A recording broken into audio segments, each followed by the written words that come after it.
Together they will defend the Eternia crystals against those who would seek to resurrect the ancient evils.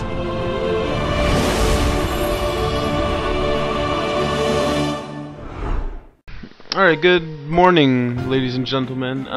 Hey, how you doing? Alright, Dungeon Defenders. Yeah, Dungeon Defenders, man. Yeah. Been waiting for this game for a while, actually.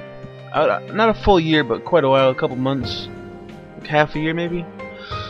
Alright, so it's gonna be kinda hard to review this game because it's not about story, it's not about sound, it's strictly about gameplay. So, with that said, I'm not gonna approve or disapprove of story or sound, just because those areas aren't really what make this game. So, alright, so I'm not gonna really talk about those. They're just, story and sound are just too average. They've been done so many times, and I don't really care about it. Alright, so getting on to the big part of this game, gameplay. Alright, I don't really know how to do this because I like it a lot. Alright, basically I'll explain how this game works. Alright, you start up the game, you go to your tavern. Tavern is basically the hub. It's where you access all the stages, all the bonus modes. You have a store there, you have these practice dummies. Basically, that's where you go to sell all your items you pick up. That's how you buy some new stuff. Mainly pets though, because you usually find better weapons and armor in the actual dungeons. So this is just kind of the place you go to sell all your stuff and buy new pets or whatever. And you can also upgrade your stuff there. Alright, so basically from the tavern though, you pick your stage. There's campaign and then there's bonus missions. Campaign are just basically like, I think there's 15 missions. Basically as you clear these missions you unlock more bonus missions and stuff like that. What's really cool about this game though is not only do you have these missions, but you also have tweaked different versions of them. So you have like survival mode, which is where there's 30 waves of enemies. Each wave is harder. Like from the tavern you just basically hit a button and it switches over to that mode. Then you have pure strategy mode, which is where you don't fight at all. You just use your towers and your defenses. But yeah, I'm getting a little off track, but yeah, it's pretty cool that they got all these modes in here. Definitely a lot of replayability, because a lot of these achievements are based around those modes. Alright, so yeah, like I said, from the tavern you have the stages. Once you go into the level, that's where the magic starts, alright? Basically, you have a crystal, and as the game progresses, you get more crystals you have to defend. As a tower defense game, there's just basically swarms of monsters coming from different points on the map. Your goal is to basically set up defenses and halt their rush to the crystal or whatever. So you'll get different turrets and stuff. I did notice something when I was playing online actually. I think every class in this game actually has different defenses. Like I was playing the mage, so I had like a fireball turret, an arcane turret, an electric turret, and then like this holy energy turret. But I was watching the knight online, and this guy had like this gigantic crossbow sniper turret. He had like this turret that like spun around really fast. So I'm pretty sure every class has different turrets and defenses and stuff, which is pretty badass. But yeah, basically you stop the enemies from getting to the crystal. What you do is the round starts. What they do is they spawn 4 or 5 treasure chests. You go get those. In order to build your defenses, you need mana. You get mana from chests, you get mana from killing enemies, you get mana from selling your defenses. So once you get mana from all the chests, you set up your defense, you go to your crystal, hit start. It basically sends out the waves of enemies. You kill all the enemies, you go loot them all, because most likely they'll drop items. You know, they can drop weapons, they can drop pets, I think, they can drop armor, and they drop mana. So it does kind of get a little repetitive, honestly. Basically, you end the wave. You have to go pick up all the treasure chests again. You have to go pick up all the mana that was dropped. You have to go pick up all the items.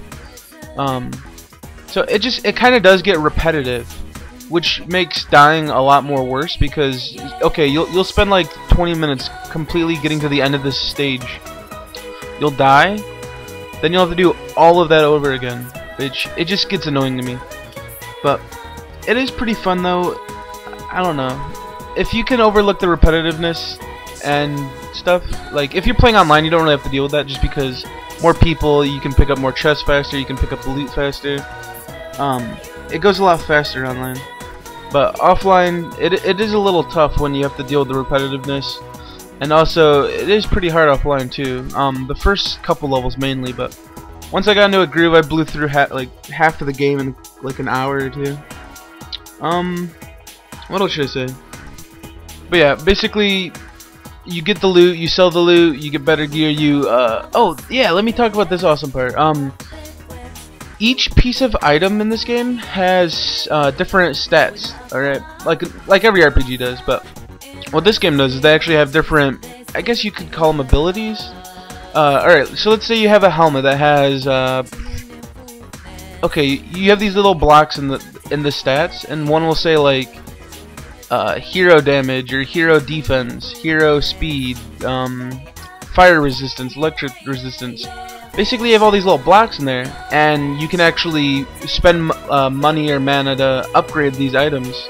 Once you upgrade the items, you can upgrade those abilities, making that ability much stronger, which is really awesome because you get some of these weapons that have really crazy ones, you know. Then it brings up so many different possibilities. You could spec your, like my staff, to do pure damage only. Like it might be slow and it might not have very good range, but it does so much damage that it makes up for all of that.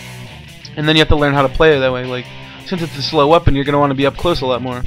Or you could get a really fast, like a really fast staff. Then if you have like poison damage, you upgrade the poison damage. You start doing a lot of poison damage really fast. There's just a lot of potential. The upgrading system for the armor and the weapons, I really like that. You could also upgrade your pet. I didn't mention this, but you have a pet. Your pet basically has stats that carry over to your character, or upgrade the pet itself. So like, I have this little bird that shoots out arrows. I upgraded its attack speed so it shoots really fast, and I also upgraded its attack damage so it attacks really high damage too, which is pretty sweet. Alright, I will also talk about the character upgrading. Basically, when you upgrade when you level up your character, you'll have those little blocks like I was mentioning before. This time you have set ones. They don't change at all. You basically have hero upgrades, and then you have defense upgrades.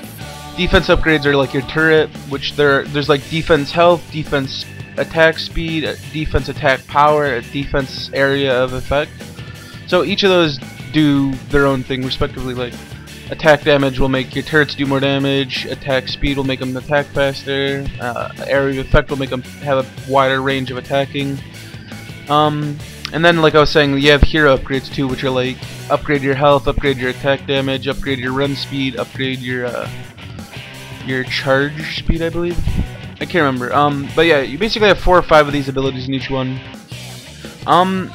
It is pretty crazy though if you actually spec your character. Like from the very beginning, I wasn't focusing on health or damage. I was focusing on attack speed for my turrets. So my turrets were they were going so fast by the end of the game. It's pretty sweet. And it makes you wonder, like, if I started a new character over, like, what would happen if I put it all into attack power? Like I was playing with these guys online, and they were doing like thousands of damage with just like normal melee swings. Maybe that's just what melee classes do or something, but I was doing like 100 damage per shot with my staff. So these guys are pretty crazy. I don't know if that's what they focused on or what. I think that's about it for gameplay. It's a really fun game. Co-op just makes it so much more fun because there's more enemies to kill, there's more loot going around, there's more mana going around. But yeah, what else is there? Oh, yeah, I already said how each class gets unique loot, which is pretty sweet. Which is pretty crazy too, because you'll see like different weapons you've never even seen before on the ground. Did I mention the upgrading of the turrets? You can upgrade turrets too, which I think, honestly, there should have been a little bit more variety with the upgrading. Like maybe you could upgrade attack speed, or attack damage, or attack range. Like a lot of tower defense games will have that, where, like for example, Crystal Defenders, the Final Fantasy tower defense game, you have these different crystals that one will do attack damage, one will do attack speed, and one will do attack range. You set that next to your turret, and it like upgrades it. But you basically just have to rely on your character level upgrades. But I don't know, a little more variety in the upgrading for the turrets would have been cool. I definitely approve of gameplay though. Gameplay is really sweet. Getting onto my likes and dislikes. First like, split screen. You can play this game in 4-player split screen. You can level up any of the characters you want. You can create, I think, up to 32 characters, so it's pretty badass like that. Also online is 4-player co-op. I already mentioned the upgrading system and how it's pretty awesome, how unique it is. Like, you can spec your weapons differently, you can spec your character differently. Pretty sweet. Oh, I forgot to mention this. When you're creating your character, this is the next like, by the way. You can actually change their color. There's like 3 or 4 different things you can change on them. But yeah, you can actually change their color, you can change their name.